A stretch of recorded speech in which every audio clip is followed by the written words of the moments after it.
Good morning dear students, कैसे हैं आप लोग। हम उम्मीद करते हैं कि आप सभी लोग बहुत अच्छे से होंगे और आप सभी लोगों का एग्ज़ाम का तैयारी भी बहुत अच्छे तरीके से हो रहा होगा।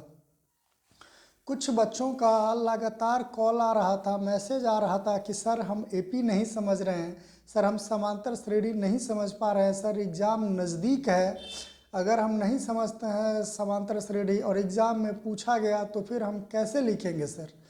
तो उन बच्चों के लिए ये वीडियो बहुत ही महत्वपूर्ण होने वाली है जिन्हें समांतर श्रेणी में कोई भी समस्याएं हैं।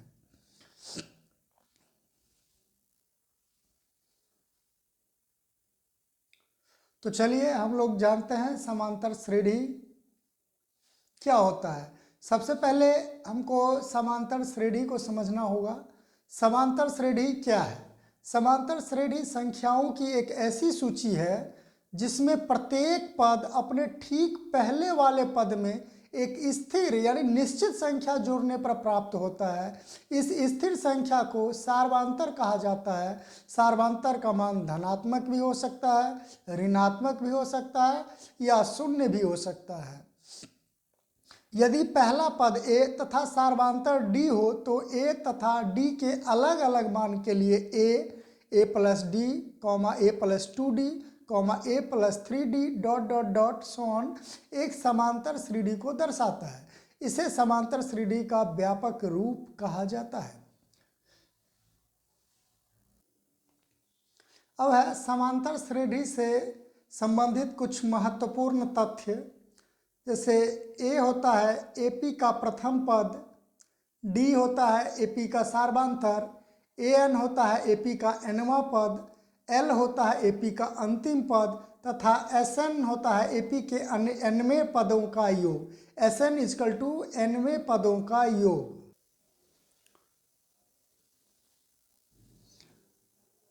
नेक्स्ट है समांतर श्रेणी से संबंधित कुछ महत्वपूर्ण सूत्र। डी यानी सार्वंतर को हम लोग डी कहते हैं, तो डी निकालने का जो फॉर्मूला होता है A2 minus A1, a n is equal to a plus n minus 1 into d, a n is equal to l. A n जो होता है समांतर श्रेणी का अंतिम पद यानी एल के बराबर होता है। नेक्स्ट है s n is equal to n by 2 into 2a plus n minus 1 into d. S n का ही एक और फॉर्मूला है n by 2 into a plus l. इस फॉर्मूला को हम उस सिचुएशन में यूज करेंगे जब क्वेश्चन में n का मान दिया हो और समांतर श्रेणी का पहला पद तथा अंतिम पद दिया हो।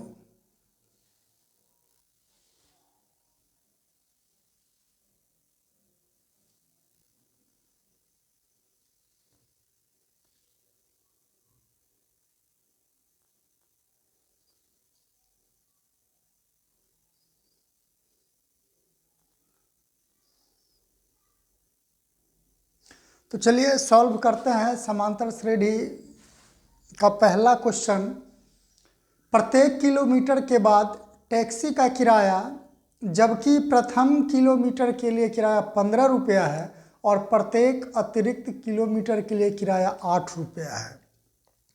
क्वेश्चन कह रहा है कि एक टैक्सी है जो 1 किलोमीटर चलता है तो उसका किराया जो है 15 रुपया है। 1 किलोमीटर के बाद जब चलता है वो तो प्रत्येक किलोमीटर पर 8 रुपया उसका किराया बढ़ जाता है। प्रत्येक किलोमीटर पर 8 रुपया उसका किराया बढ़ जाता है। तो चलिए सॉल्व करते हैं।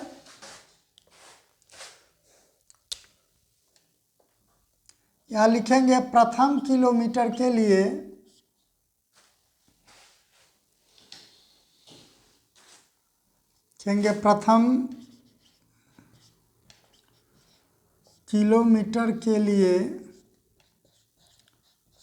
प्रथम किलोमीटर के लिए टैक्सी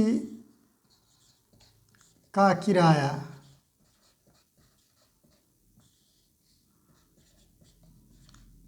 15 रुपया।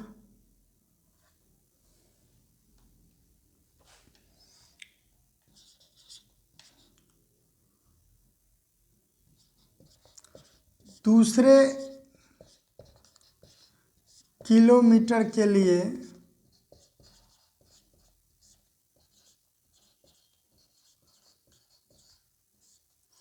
टैक्सी का किराया।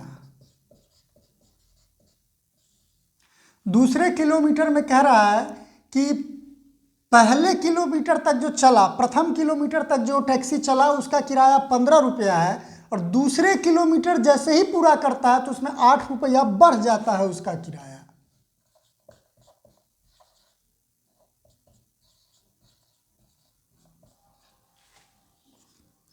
तीसरे किलोमीटर के लिए टैक्सी का किराया, तीसरे किलोमीटर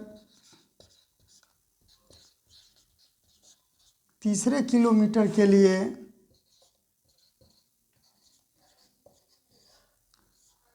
टैक्सी का किराया। तीसरे किलोमीटर में भी टैक्सी का किराया 8 रुपया बढ़ेगा। जब पहले किलोमीटर पे था गाड़ी तो उसका किराया 15 रुपया था। जब दूसरा किलोमीटर जब पूरा कर लिया तो उसका किराया 8 रुपया बढ़ गया 15 में से, तो हो गया 23 रुपया। अब जब तीसरा किलोमीटर जब पूरा किया है तो उसका किराया फिर 8 रुपया बढ़ेगा। तो यहाँ पर लिखेंगे 23 रुपया प्लस 8 रुपया 31 रुपया। अब लिखेंगे चौथे किलोमीटर के लिए, चौथे किलोमीटर के लिए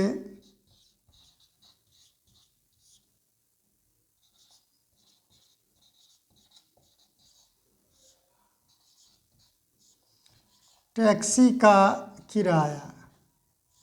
चौथे किलोमीटर के लिए भी टैक्सी का किराया 8 रुपया बढ़ जाएगा। यहाँ पर 31 प्लस 8 बराबर 39 रुपया।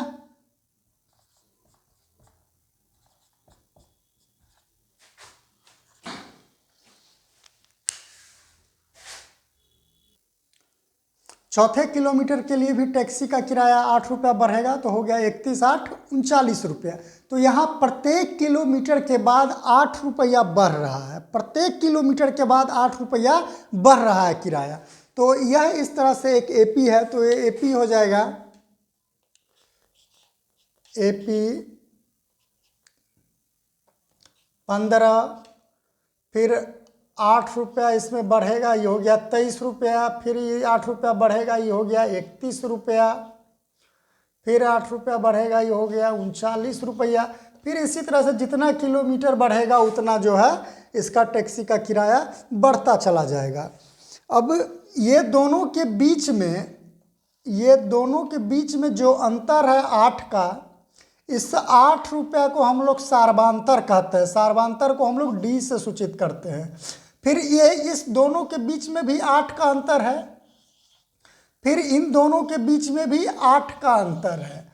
तो एक निश्चित संख्या जो है, पहली संख्या में एक निश्चित संख्या जोड़ने पर जो है अगली संख्या प्राप्त होती है, मतलब दूसरी संख्या प्राप्त होती है। फिर दूसरी संख्या में एक निश्चित संख्या जोड़ने पर तीसरी संख्या प्राप्त होती है। तो इस श्रृंखला को हम लोग समांतर श्रेणी या अर्थमेटिक प्रोग्रेशन कहते हैं।